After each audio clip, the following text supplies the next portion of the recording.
दोस्तों, मोटापा भी एक बीमारी है। जी हाँ, अमेरिकन मेडिकल एसोसिएशन ने मोटापे को बीमारी की श्रेणी में रखा है। हमारी देश की आबादी का भी एक बहुत बड़ा हिस्सा बड़ी तेजी से मोटापे की ओर बढ़ रहा है।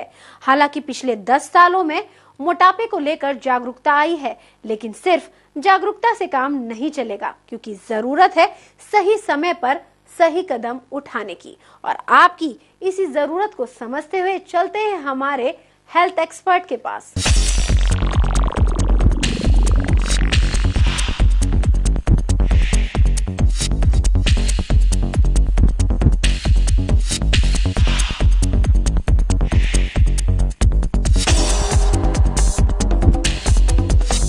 नमस्कार, welcome to the show healthy wealthy.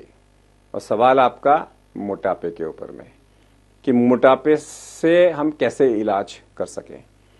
याद रखिए, मोटापा दो प्रकार का होता है, एक पेट का मोटापा और एक जनरल मोटापा। जो पेट का मोटापा है वो ज्यादा खतरनाक है। फिर आप बोलेंगे पुराने जमाने में तो लॉर्ड गणेश को भी पेट का मोटापा था, कुबेर को भी पेट का मोटापा था, तो उस जमाने में जब हमारे गॉड्स को पेट का मोटापा था तो आज का पेट का मोटापा क्यों डेंजरस है? जी हाँ, आज का जो पेट का मोटापा है वो ज्यादा डेंजरस है, क्योंकि आजकल जो पेट का मोटापा है उसका बेसिक कारण है सफेद चीनी, सफेद चावल, सफेद मैदा, रिफाइंड कार्बोहाइड्रेट्स। जितना आप रिफाइंड कार्बोहाइड्रेट्स खाएंगे, जितनी आप चाय पिएंगे चीनी वाली, कॉफी पिएंगे चीनी वाली, दिन में जितनी बार अगर आप चीनी, चावल, मैदा खाएंगे तो उसमें इंसुलिन रेजिस्टेंस हो जाएगा, सारा फैट पेट में डिपॉजिट हो जाएगा, लिवर में डिपॉजिट हो जाएगा, फैटी लिवर, ओवरीज में लड़कियों को पीसीओडी हो जाएगा, हार्ट के ब्लॉकेजेस हो जाएंगे और तोंद निकल आएगी, जिसको हम बोलते हैं तोंदूराम, जिसको हम बोलते हैं पॉट बेली ओबेसिटी। ये हमारे कंट्री का नया एपिडेमिक है। इससे सबसे ज्यादा खतरा है मेरे शरीर को, मेरे हार्ट को। Even if your weight is normal, अगर आपका पेट का मोटापा है तो वो आपके लिए डेंजरस है। तो फिर वही मैं बात आता हूँ, फिर गणेश जी का पेट का मोटापा। याद रखिए, गणेश जी के जितने भी डाइट थी, उस डाइट के अंदर में वो सारी चीजें जो थी वो पेट के मोटापे को कम करती थी। जैसे कि बेलपत्र, बेलपत्र एंटी डायबिटिक है। जैसे कि केत का फल एंटी डायबिटिक है। उसके साथ में जो है जितने भी पत्ते उनके यहाँ पे चढ़ते हैं वो सारे एंटी डायबिटिक हैं। जामुन, जामुन की गुठली, जामुन का फल एंटी डायबिटिक है। सो आम आदमी के लिए क्या प्रिकॉशंस हैं? सिंपल है, अगर आप रोज रिफाइंड कार्बोहाइड्रेट खाएंगे या रोज मीठी चीजें खाएंगे तो आपको आगे जाके डायबिटीज होने का खतरा है, आपको आगे जाके पेट के मोटापा होने का खतरा है। तो एक सिंपल फॉर्मूला याद रखिए कि हर मीठी चीज के साथ में कड़वी चीज लेनी है। आलू खाना है तो आलू मेथी, आलू का मीठा, मेथी उसको न्यूट्रलाइज करेगा, पेट का मोटापा नहीं बढ़ने देगा। मेथी खानी है तो आलू मत मिलाइए, क्योंकि मेथी वैसे ही बेनिफिशियल है, उसको आलू डाल के उसको क्यों न्यूट्रलाइज कर रहे हैं।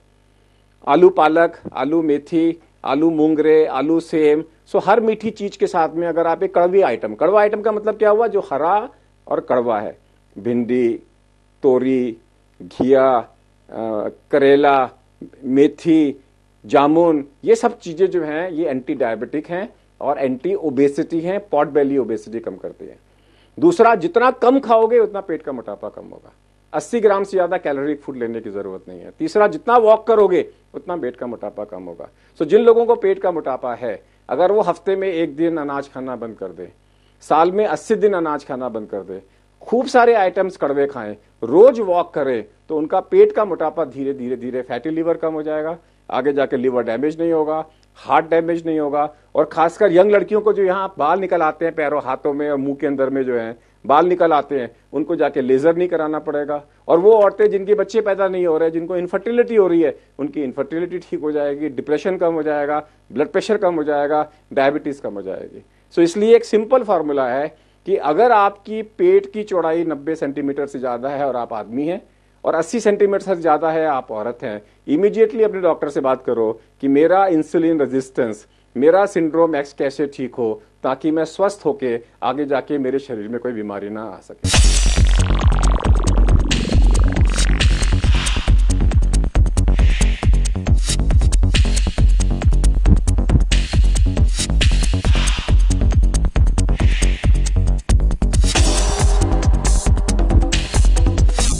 और अब वक्त हो गया है एक छोटे से हेल्दी वेल्दी ब्रेक का, लेकिन आप कहीं मत जाइए।